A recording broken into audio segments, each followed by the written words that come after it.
عليكم جميعا ورحمة الله وبركاته.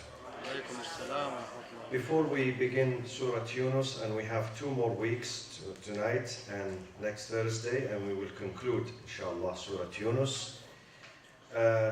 Some masail regarding fasting, and especially how to make up the fast. Some people missed doing their fasting, so I'm going to mention a couple of these issues. Now, if someone could not fast last Ramadan for some reason, he was traveling, he or she were traveling, or sick. If you are sick, you should not fast. And then, of course, when you don't fast in Ramadan, you have to make up these days that you missed after Ramadan. And maybe he could not make these days up. So 12 months passed, and Ramadan is arriving soon on the 27th of this month of May. And let's say he has 5 days, 10 days, 15 days that he did not fast. So what will happen to these days? If he could not fast before the arrival of next Ramadan, then still he or she should fast after the next Ramadan. But not just making it up, qada, which we call it qada. He or she has to pay something called kafara. Kafara is a penalty, because you should have fasted, you had a 12 months period. And if you did not, then you have to fast after Ramadan, next Ramadan, and you have to pay. Kafara is paying food, 750 grams of food, food meaning rice, bread, dates, original food, original, not the extra, yes, not salad, for instance, no. Food, real food, paying 750 grams to the poor people for each day you missed. Now, what is the difference between kafara and fidya? Kafara is a penalty for what you missed deliberately. You were able to do, but you missed. Fidya is the same amount, 750 grams, same amount of penalty. But this is not penalty. Fidya is for what you missed out of control. You missed out of control, so you pay the fidya. That is the difference. So the amount of kafara and fidya both are 750 grams. But kafara for when you break your fast, let's say, deliberately, or you delay making it up. If someone breaks his fast deliberately on the day of Ramadan, that person has to make that day up and pay penalty. The penalty either to fast 60 days for that day that he or she missed, 60 days, or feed 60 poor person, and feeding them at least $2 a day, so 60 times 2, $120 for each day. You break your fast deliberately. For those of you who cannot fast for some reasons, either ailments, sickness, or old age, or some of them very young, 9 years old girls who cannot fast, too weak to fast. They can't afford fasting. They collapse if they fast. In that case, they don't fast, but they pay fidya. Now, if after the month of Ramadan you recover and you can fast, then you must do. If not, then they drop the qada, the fasting, but you have to pay fidya. The fidya is 750 gram per day, per person. Now, one more question and I conclude. If someone did not fast for so many years, someone was brought in a family and his parents, they did not teach him to pray or fast.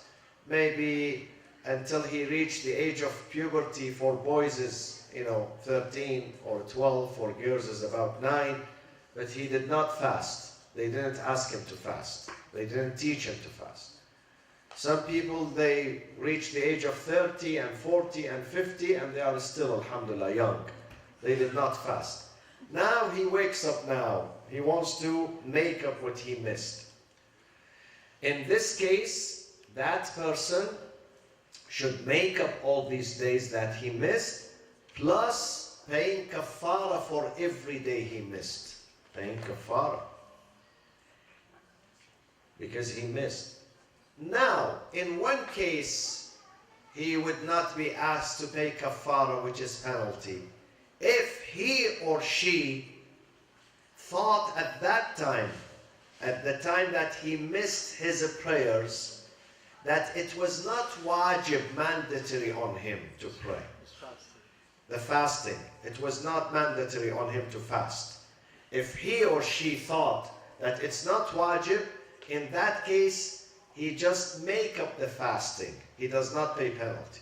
But if he knew that he's doing something wrong, he knew that fasting is mandatory and he should fast, then beside making up all these days that he missed, whether it is 1 year or 2 years or 3 years or whatever, he should pay kafara too.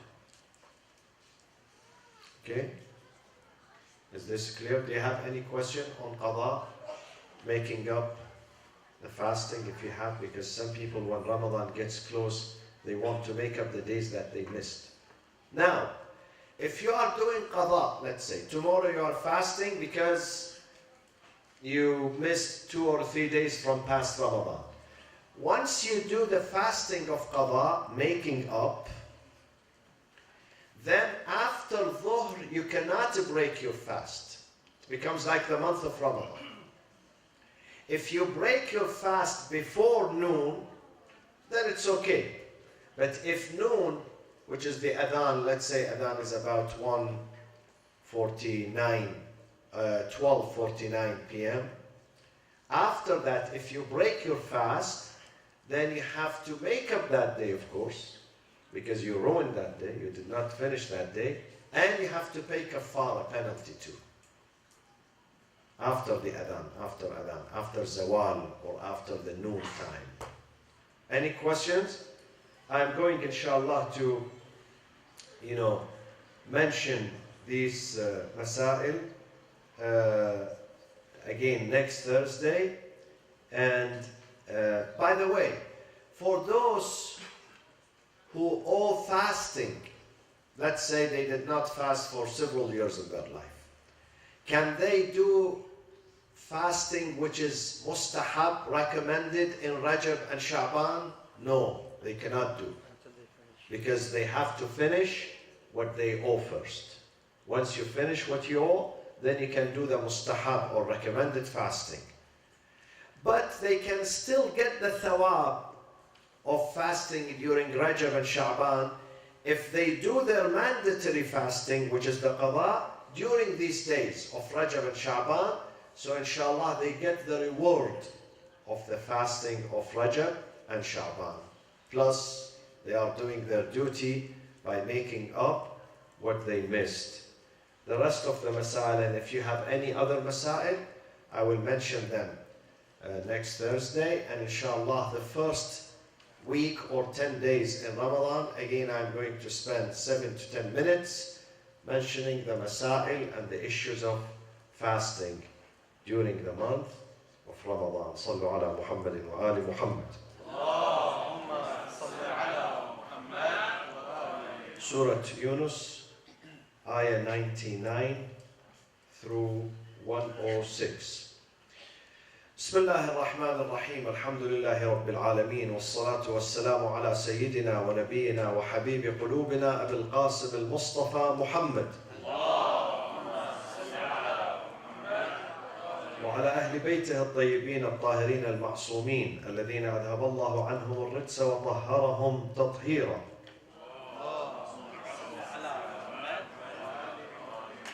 أعوذ بالله من الشيطان الرجيم بسم الله الرحمن الرحيم ولو شاء ربك لآمن من في الأرض كلهم جميعا أفأنت تكره الناس حتى يكونوا مؤمنين وما كان لنفس أن تؤمن إلا بإذن الله ويجعل الرجس على الذين لا يعقلون قل انظروا ماذا في السماوات والأرض وما تغني الآيات والنذر عن قوم لا يؤمنون فهل ينتظرون إلا مثل أيام الذين خلوا من قبلهم قل فانتظروا إني معكم من المنتظرين ثم ننجي رسلنا والذين آمنوا كذلك حقا علينا ننجي المؤمنين قل يا أيها الناس إن كنتم في شك من ديني فلا أعبد الذين تعبدون من دون الله ولكن أعبد الله الذي يتوفاكم وأمرت أن أكون من المؤمنين وأن أقم وجهك للدين حنيفا ولا تكونن من المشركين ولا تدع من دون الله ما لا ينفعك ولا يضرك فإن فعلت فإنك إذا من الظالمين صدق الله العلي العظيم.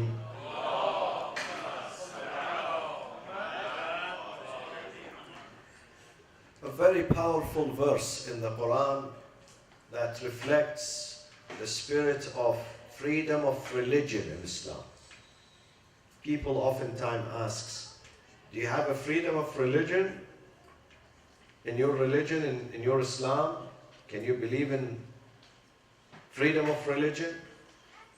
Can you pick and choose the religion that you like without being persecuted and punished? Yes. Where is the evidence? This is the evidence. Chapter 10, verse 99. Surat Younis, ayah number 99. وَلَوْ شَاءَ رَبُّكَ لَآمَنَ مَنْ فِي الْأَرْضِ كُلُّهُمْ جَمِيعًا. Had your God willed, He could have made all the people of earth believers in Him and worshippers. But He did not do that. He gave them the choice, the freedom. أَفَأَنْتَ, O Ya Rasulullah, do you think that you can compel people to believe? أَفَأَنْتَ تُكْرِهُ النَّاسَ حَتَّى يَكُونُوا مُؤْمِنِينَ? Definitely you don't compel people. This is a powerful statement. That yes, we believe in freedom of religion, freedom of choice, freedom of faith. You can believe in God and you can reject God. And they should not punish you. Why they should not punish you? Because the faith, the matter of faith, has to be left free for people to decide. You can't force people to have faith in something. Because if you force them, their faith in that thing is going to be fake, not genuine. They might tell you, yes, we believe, but they don't believe deep down there. And God does not want people to lie about this. He doesn't force them. He says, I want each and every one of you to reach me through his and her freedom, through his and her conviction and full awareness and understanding and full choice. I don't want someone to be pushed to me. I don't want parents to force their children to believe in me. I don't want the government to force the people to believe in God. I don't like this. God says, I don't like this. God says to the Prophet, the highest ranking human being and messenger on earth, أَفَأَنْتَ تُكْرِهُ النَّاسِ يَا رَسُولَ اللَّهِ. Are you going to compel? Tukrih means compel. Definitely I'm not going to do that. I'm not going to allow you to compel people to believe. So this is about freedom of religion. God wants us to be free. So when we are free, we have a free thinking. There is no pressure on us. And God wants us to use our brain to discover Him, not just emotions. Our brain. Some people believe in God through emotions. Emotions does not work because emotions are going to change.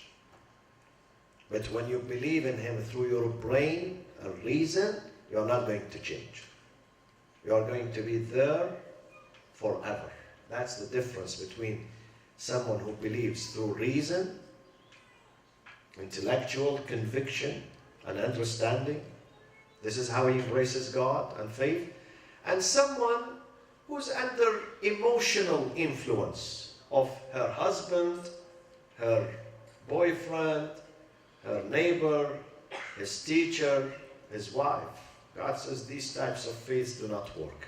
I don't like them. I don't want you to force people to believe in me. Can someone force you to love your mother? No.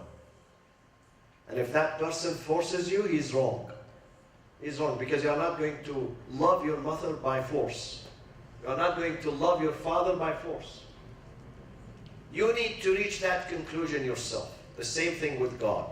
God says, I want you to come to me through your own freedom and knowledge. وَلَوْ شَاءَ رَبُّكَ لَآمَنَ مَنْ فِي الْأَرْضِ كُلُّهُمْ جَمِيعًا. And same thing with religion. God could have made all people Muslims, but He didn't. You think He can't? He can't program our minds in a way that we all become Muslims? He can do that.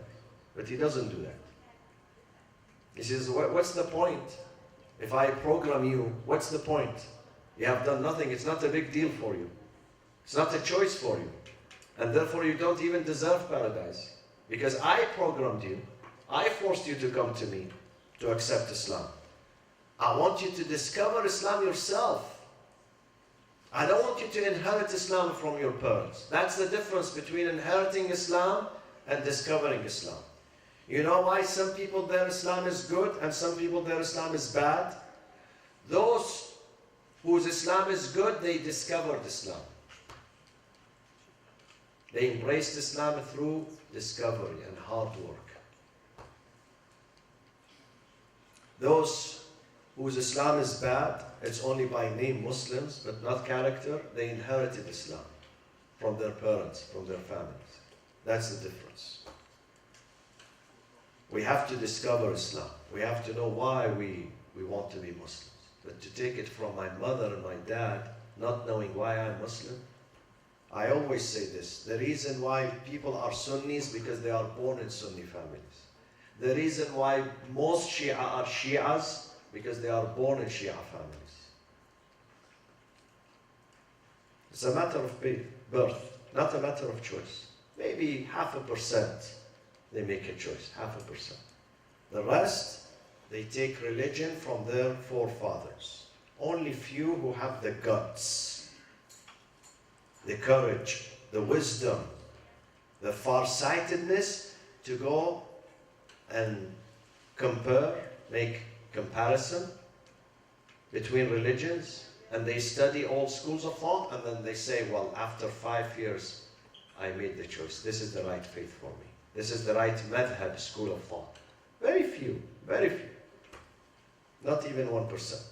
The rest, they depend on their mothers and grandmothers and their family heritage. وَمَا كَانَ لِنَفْسٍ أَن تُؤْمِنَ إِلَّا بِإِذْنِ اللَّهِ. Even those who reached God through choice, it was not only themselves. It couldn't have happened without the guidance of God and the invitation of God. Even you, who did good homework and good research, and you discovered God, it was not only you. You couldn't have done that without an invitation from him, without his help and his guidance. How is that? His help is these books. Without these books, it's difficult to reach to him. Without the prophets, difficult to understand. Without reason, God is the creator of reason. Without this sound aql or reason, you cannot. If your reason has a problem, your aql has a problem, does not function well, you can't reach him. وَمَا كَانَ, it's not possible, وَمَا كَانَ لِنَفْسٍ, for any human soul, أَن تُؤْمِن, to believe in God, إِلَّا بِإِذْنِ اللَّهِ, save by his leave and his permission and his invitation. God sends invitations. Some of you received the invitation yesterday. Some of you received the invitation 3 years ago. Some of you 30 years ago. Some of you 3,000 years ago. The invitations have been sent to all of us. Some of us respond to it immediately. Some of us, it takes us 3,000 years to respond to it. But we receive the invitation. And some of them are not going to answer the invitation. They're going to decline. Say, I'm sorry, I'm too busy to come to God and believe in God. I'm too busy with my dunya. My dunya is running well. I have money, I have income, I have good health. Why should I need God? God is for those who are barefoot, for the homeless. I'm okay. They are not going to believe in him. Definitely they are not going to believe in him. So it depends on you, your isti'dad, your potential, your reason, your soul. Depends on you. And also depends on God whether he sent you an invitation or not. For some people, God does not send an invitation because they are not worthy. He's not going to waste his time. He's not going to waste his time. He would not send them an invitation. And this is not injustice. We can't say, well, God is discriminating. No, God is doing that out of full awareness and knowledge. He knows. He knows such people, they don't respond to the invitation. So don't even waste my time sending them. وَمَا كَانَ لِنَفْسٍ أَن تُؤْمِنْ. My brothers, faith, reaching out to God and accepting him is a matter of tawfiq. And not every person receives this tawfiq and this blessing. You find two people in the same family, same father, same mother, same circumstances. One of them is good believer, the other is rejecter of God. Rejects God. What does that mean? They ate the same food, they slept in the same house, they have same mother, they went to the same school. Everything was the same. But the soul was not the same. One of them is humble and he asked God for guidance. The other is arrogant, does not need God's guidance. So one of them does believe, the other does reject. So reaching God, believe me, is not by accident, it is by design. But we are partners with God in that design. And one of the nights that determines your journey to God is coming soon, in 3 weeks from now. Laylatul Qadr. This night is important because it will determine your journey to God, whether you're going to go to him or you're going to make a U-turn away from him. These things are determined during the nights of destiny. This is why we call it destiny. Some people think destiny means whose I'm going to marry, what food I'm going to eat, what house I'm going to buy, what model of car I'm going to drive. No, these are not destinies. These are not important. Destiny is what determines your future, your real future. Whether you are going to be a happy person or unhappy or miserable. This is destiny. In that night,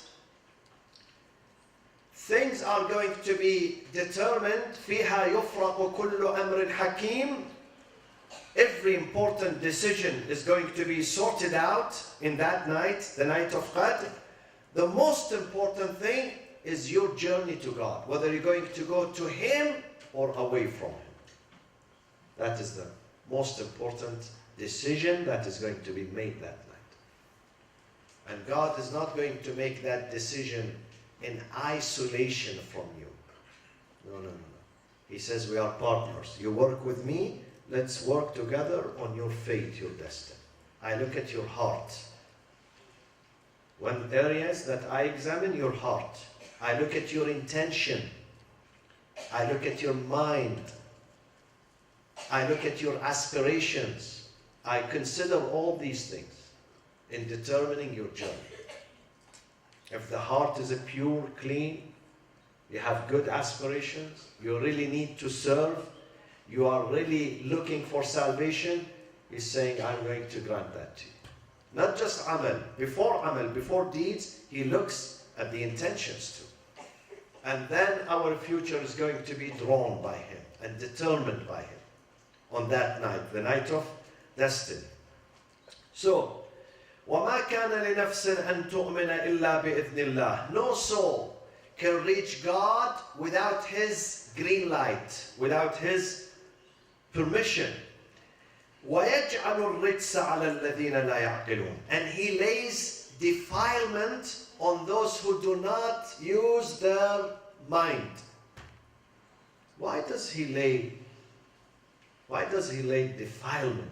Rijs is a very strong term. Rijs means deviation, damnation. Rijs is the opposite of success and salvation. God lays down damnation on those who do not use their mind. It's very obvious because God said, I have given you mind, I have given you reason, I have given you intellectual power, you are not using it. So what do you want me to do with you? You want me to be happy with you? I have given you every opportunity, but you are not using your mind.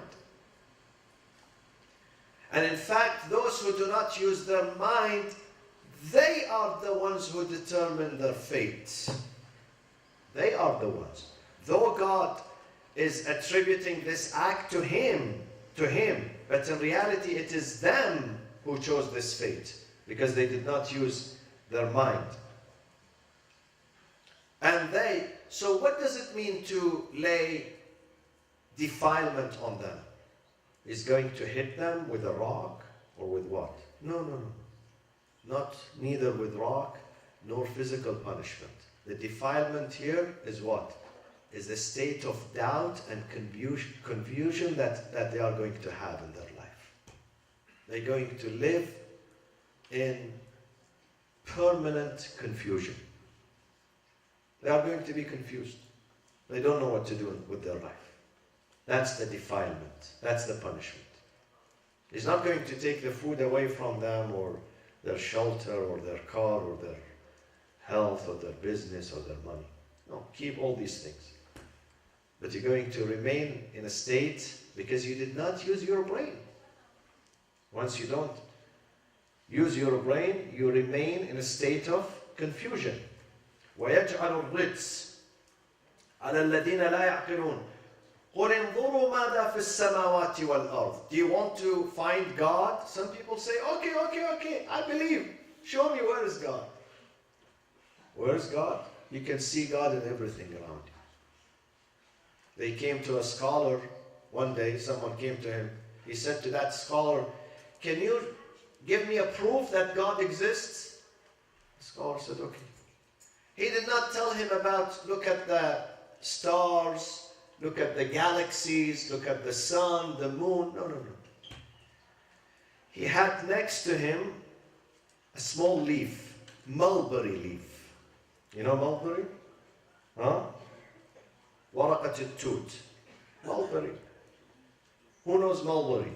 You know it. Okay? Small one next to him. He carried that one. He said, do you see this leaf?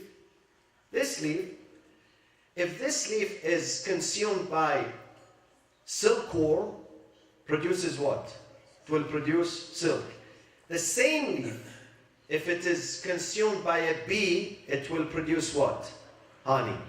The same leaf, if it is consumed by a gazelle, it is going to produce something which a very beautiful scent. They call it in Arabic misk, in English musk. Okay? Huh? In Farsi, mosh. Okay? Same thing. Imagine, he said to him, the thing is one, but the production is a three. Who made this? Who made the masdar, the principle, okay, the food, one type, exactly one type. But the results three, other than God. There is someone, there's an engineer. These things do not happen by accident, my friend. These things do not happen by accident. So you don't have to go too far to study galaxies and study, how the sun runs. And yeah, these things are good, scientific facts. But you can find God in every operation, in every phenomenon around you. That is the proof. If you open up your mind, but if the mind is narrow, closed, okay, that mind, even if you bring the sun right in front of him, he says, this is not the sun. I don't believe in it. Okay? God says, go and look. Look around you. What is in heaven and earth? في السماوات والأرض. But God says at the end, وَمَا تُغْنِي الْآيَاتُ وَالنُّذُرُ. All these signs, clear signs, are not going to work with those عَنْ قَوْمٍ لَا يُؤْمِنُونَ. People who are bigots. People who do not want to have faith. It would not work. Even if you bring every single evidence in this universe, it's not going to work with those people. وَمَا تُغْنِي الْآيَاتُ وَالنُّذُرُ عَنْ قَوْمٍ لَا يُؤْمِنُونَ فَهَلْ يَنْتَظِرُونَ إِلَّا مِثْلَ أَيَّامِ الَّذِينَ خَلَوْا مِنْ قَبْلِهِمْ قُلْ فَانْتَظِرُوا إِنِّي مَعَكُمْ مِنَ الْمُنْتَظِرِينَ. Do they want to wait to see what happened to other communities who received the damnation? I'm ready to wait. I'm ready. The Prophet, tell your community, I am فَانْتَظِرُوا. You wait, and I am going to wait. And we will see at the end who's going to be the winner and who's going to be the loser. ثُمَّ نُنَجِّي رُسُولَنَا وَالَّذِينَ آمَنُوا كَذَلِكَ حَقًّا عَلَيْنَا نُنَجِّي الْمُؤْمِنِينَ. Now, if the punishment comes to a community, God says we have a very strict system of justice. We are not going to punish those who did good. We are not going to mix them with those who did bad. First, we save our messengers. We save the community who did good. The community of the believers, the righteous, the pious. We're going to save them. نُنَجِّي رُسُولَنَا وَالَّذِينَ آمَنُوا. Those who had faith with them. كَذَلِكَ عَلَيْنَا. It is incumbent upon us to save the believers. God is not going to let you down, my friends. I mentioned last week, it was in the Friday prayers, that sometimes the matters would become so bad and so terrible that even the messengers are going to say, where is God? Where is His victory? Where is His help? It's too late. God says we send the help at the last minute. One of the main foundations and pillars of faith is to have hope in God and a trust in God. Don't lose trust. Don't say, well, I lost my health, I lost my job, I lost my house, I lost my whatever for a few years now. Who's going to give me this back? You must have hope in God. This life is about test. This life is about test. God is testing us. Sometimes you wait for the answer to come, the answer does not come for some reasons. God is still in the process of being tested. Don't lose hope. The most important foundation of faith is to have hope in God. One day it will come. God said at the time that you reach the breaking point of being completely despondent and despair, I'm going to send you the answer on that. And you've seen this in your life. You've seen this, it happens to you.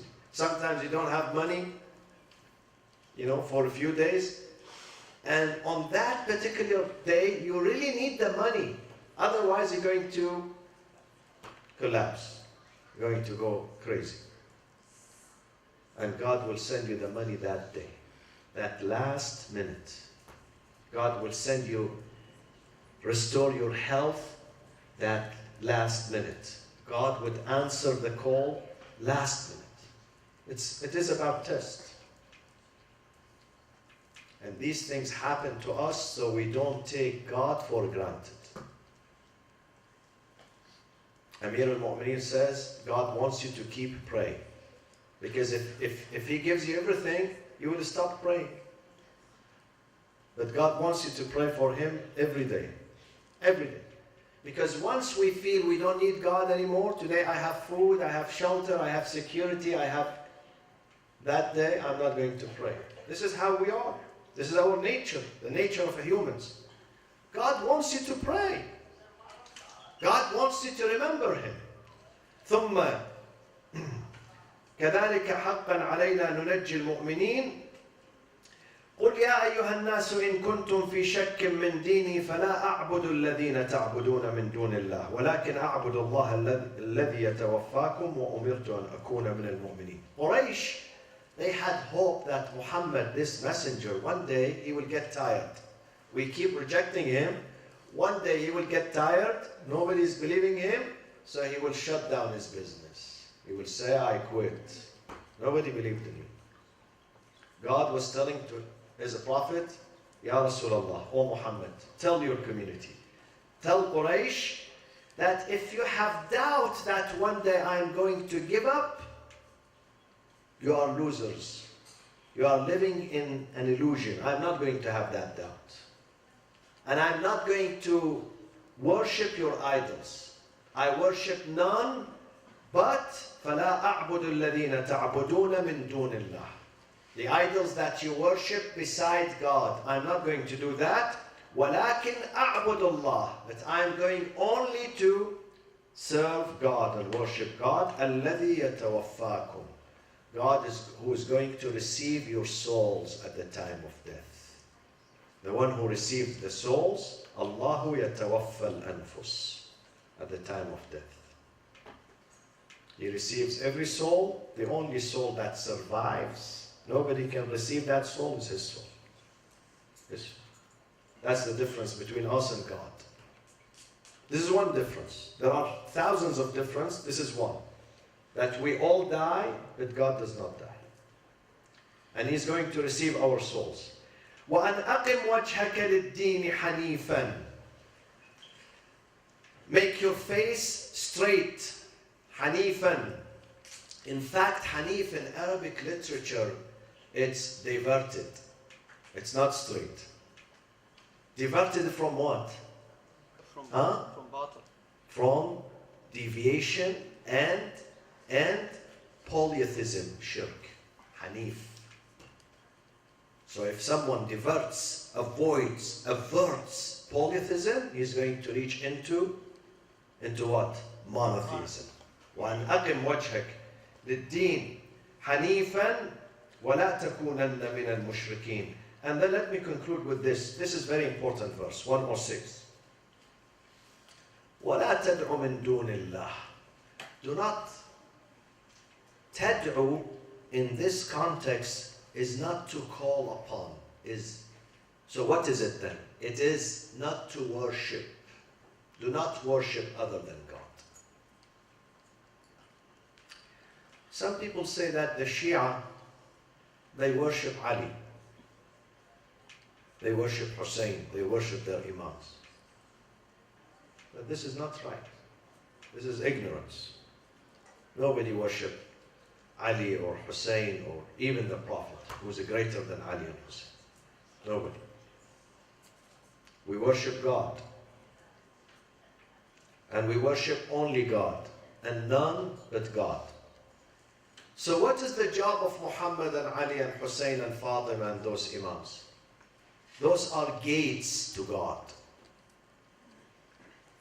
Those are gates who can make the journey easy for us to reach God.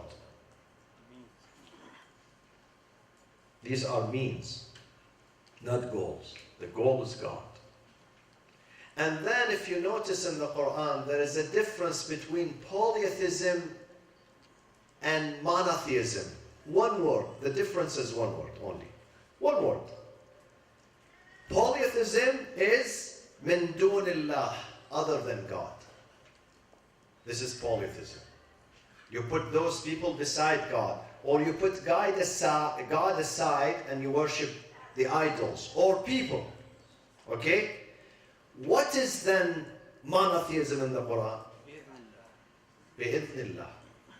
With God's permission. Jesus was a human being. We don't believe Jesus was divine. Jesus neither is the Son of God nor God. He's a human being. But Jesus was able to resurrect the dead. It's in this book. Jesus was able to cure the blind and the deaf. He was able to do that. These are the jobs of God. These things belong to God. But God said, with my permission, I give them to Jesus. Not just Jesus, I could give them to any person. Inni. Look at the Quran. The Quran says, Jesus said to the children of Israel, Inni akhluqu lakum. I create. I, Jesus. I am Jesus. I create for you from a clay. I create a bird, living bird. He said this. So what does the Wahhabi say about Jesus? Definitely they're going to say he's mushrik. He says, I'm the creator. Yes, he is the creator, but with the permission of God. Without the permission of God, Jesus cannot move his hand. Without his permission. That's the fine line between monotheism and polytheism. Polytheism without God. Monotheism with God's permission. Bi'idhnillah, with God's leave. I can do anything. That's the difference. When we call upon Imam Hassan and Hussein and the Prophet and Zahra and Imam Rida and Imam Ali, with the permission of God, not without God. That's the difference. That's the delicate difference that I wish one day they can understand it. Inshallah. When Obama goes to Riyadh tomorrow, I hope inshallah he will. Trump. Yeah, I hope inshallah he will explain this mas'ala, the difference between shirk and tawheed to them inshallah. If he himself gets it, you know. اللهم اغفر للمؤمنين والمؤمنات والمسلمين والمسلمات الأحياء منهم والأموات تابع اللهم بيننا وبينهم بالخيرات إنك مجيب الدعوات إنك غافر الخطيئات إنك ماحي السيئات وجاعلها حسنات إنك على كل شيء قدير. Next Thursday is going to be the last Thursday before the month of Ramadan, so we will finish up with the chapter 10, Surat Younis. And in the month of Ramadan, we're going to have a variety of subjects every night. We're going to do 2 things. Actually 6 things. 1, we're going to have halaqah of Quran here, 1 hour before sunset. Halaqah, Quranic circle. Huh? Yeah, we recite 1 juz. So students would recite and the teacher would listen to them and he corrects their pronunciation and recitation 1 hour before Maghrib. And then at Maghrib we will do Maghrib and Isha, we combine them 2. And then we do Iftar inshallah, we break the fast together. And when we do 1 supplication, Dua al-Iftitah, beautiful supplication with English translation. And we will have, before me, we will have a member of the community. It could be youth, it could be an adult, no age limit, who can share a reflection for 5 minutes. A reflection, any story, any personal story, good idea. You come up, we have a coordinator, okay, and speak about something useful, not just any reflection, reflection that we learn from it. You inspire the people in the month of Ramadan. Okay, so any person, you can put your name and come inshallah and speak, and then after that I will have a specific subject every night, inshallah. Subjects that are related to our life as Muslims in this country. Regarding our children, our women, rights of women, rights of minority, how we deal with others, and many other philosophical, theological, political, social, and economic issues, inshallah. We're going to discuss them through the night of Ramadan. اللهم اغفر للمؤمنين والمؤمنات والمسلمين والمسلمات الأحياء منهم والأموات تابع اللهم بيننا وبينهم بالخيرات وعجل في فرج سيدنا ومولانا صاحب العصر والزمان. A friend of mine in the Bay Area passed away 3 hours ago. He's a good friend of mine. His name is Dr. Adnan Al-Adib. So I asked you to recite Surat Al-Fatiha for his soul. مع الصلاة على محمد وآل محمد.